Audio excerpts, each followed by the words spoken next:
आज की short analysis में हम डिस्कस करेंगे जेके टायर्स एंड इंडस्ट्री स्टॉक के ऊपर। दोस्तों ये स्टॉक अगर आप देखो तो जुलाई 2024 से करेक्शन के अंदर चल रहा है। ओवरऑल अगर आप देखो तो ये स्टॉक ने 5 महीने पूरे करेक्शन में बिता दिए और करेक्शन में भी दोस्तों इसने दोनों तरह का करेक्शन दिया, प्राइस वाइज टाइम वाइज दोनों। पहले स्टॉक ने प्राइस वाइज करेक्शन दिया जहां पर ये स्टॉक काफ़ी हद तक डाउन साइड करेक्ट हुआ, फिर ये स्टॉक ने टाइम वाइज करेक्शन के अंदर एक साइडवे कंसोलिडेशन करी, एक स्ट्रॉन्ग बेस बनाया और अल्टीमेटली इसको ब्रेकआउट किया है।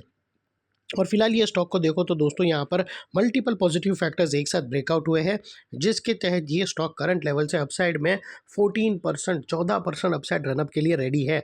लेकिन दोस्तों यहाँ पर कोई भी हमारी बाय सेल होल्ड रिकमेंडेशन नहीं है, ये प्योरली एजुकेशन पर्पज से मैं अपना पॉइंट ऑफ व्यू आप लोगों के सामने शेयर कर रहा हूँ। कोई भी पोजीशन लेने से पहले अपने फाइनेंशियल एडवाइज़र को ज़रूर कंसल्ट कर लेना। दोस्तों आप लोग देख सकते हो कि ये वो टॉप था जहाँ से करेक्शन स्टार्ट हुआ था और यहाँ से कुछ इस तरह से downward sloping parallel channel stock के अंदर बनी और जब तक स्टॉक ये डाउनवर्ड स्लोपिंग पैरेलल चैनल में था, स्टॉक प्राइस वाइज करेक्शन के अंदर एंगेज रहा और यहाँ पर back to back lower lows hit हुए। दोस्तों अगर आप देखो तो फर्स्ट लोअर लोज यहाँ हिट हुआ, सेकंड लोअर लोज, थर्ड, फोर्थ और अल्टीमेटली लास्ट लोअर लोज यहाँ ट्रिगर हुआ। और जैसे ही दोस्तों ये downward sloping parallel channel upside में ब्रेकआउट हुई, इसने मल्टीपल हायर हाइज को ब्रेक करके उसके above high volume sustain closing देकर कंफर्म कर दिया करेक्शन कंप्लीटेड। यहाँ पर हमें दो मेजर पॉजिटिव सिग्नल मिले फ्रेंड्स। पहले तो इसने डाउनवर्ड स्लोपिंग पैरेलल चैनल को अपसाइड में ब्रेक किया, जिसकी वजह से जो स्ट्रेट डाउनसाइड फॉल आ रहा था प्राइस वाइज करेक्शन का, अल्टीमेटली वहाँ पर ब्रेक लग गई। और सेकेंडली इसके अंदर जो back to back lower lows hit हो रहे थे वो स्टॉप होके उसके अगेंस्ट में first time higher highs register हुआ क्लोजिंग बेसिस पे, जो हमें ये कंफर्म करता है कि स्टॉक के अंदर बॉटम लग गई है, करेक्शन कंप्लीटेड और ट्रेंड इसका चेंज हो चुका है। करेक्शन का ट्रेंड बाय साइड की तरफ शिफ्ट हो चुका है। अनलेस एंड अनटिल यहाँ पर कोई नया लोअर लोज ना मिले या पुराने लोअर लोज के नीचे क्लोजिंग ना मिले, तब तक हम यही मानकर चलेंगे कि यहाँ पर बॉटम लग गई है और करेक्शन कंप्लीटेड।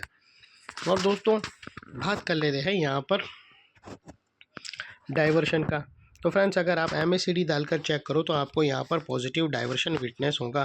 प्राइस एक्शन के जो लास्ट लोअर लो स्विंग है अगर आप देखो तो वो डाउन साइड की तरफ टिल्ट हुए हैं और वही MACD के ऑसिलेशन अपसाइड में, और यहाँ से हमें ब्रेकआउट मिला है जो एक अपसाइड मोमेंटम पंप कर सकता है स्टॉक के अंदर। अल्टीमेटली दोस्तों यहाँ पर बात कर लेते हैं चार्ट पैटर्न की। तो फ्रेंड्स अगर आप देखो तो यहाँ पर हमें एक ज़बरदस्त ट्रायंगुलर चार्ट पैटर्न ब्रेकआउट होता हुआ क्लियरली विटनेस होता है और इसकी जो नेकलाइन निकल कर आती है वो समवेयर अराउंड 412 के आसपास आती है। और ये जो इनसाइड रेंज है ट्रायंगुलर चार्ट पैटर्न की दोस्तों, ये तकरीबन 14% की है, जो ऑलरेडी ये नेकलाइन से ब्रेकआउट कर चुकी है। अपसाइड सस्टेन मूव स्टार्ट करेगा तो स्टॉक 14% तक रनअप देगा और वो लिहाज से दोस्तों स्टॉक का जो अगला टारगेट निकल कर आता है वो 470 रुपीज़ का आता है। और बीच में कुछ रेजिस्टेंस है जो ये स्टॉक फेस करेगा, जिसको हम ब्लू में कर देंगे।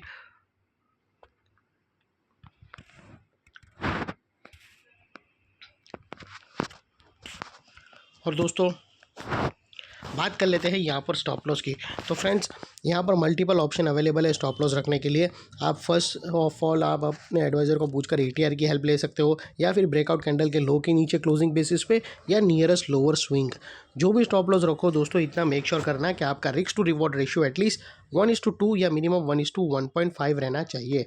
और फाइनली दोस्तों नेकलाइन के पास का ये एरिया बहुत ही इंपॉर्टेंट एरिया बनकर खड़ा है, क्योंकि अगर आप देखो तो मल्टीपल पॉजिटिव फैक्टर्स यहाँ पर एक्शन में आते हुए मिले।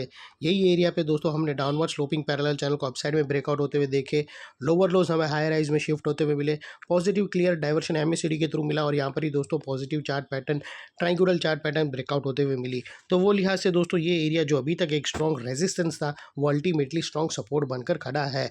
और इतने बड़े स्ट्रॉन्ग सपोर्ट के नीचे क्लोजिंग बेसिस पे आप लोगों का स्टॉप लॉस रहना चाहिए, जो आसानी से हिट ना हो। और बाय एनी चांस अगर क्लोजिंग बेसिस पर ट्रिगर हो जाता है तो नो इफ नो बट सीधा स्टॉप लॉस देकर ट्रेड को वाइंड अप कर देना चाहिए। ये थी हमारी शॉर्ट एंड स्वीट एनालिसिस। अच्छी लगे तो प्लीज़ चैनल को लाइक शेयर सब्सक्राइब ज़रूर करना। Thank you. जय हिंद।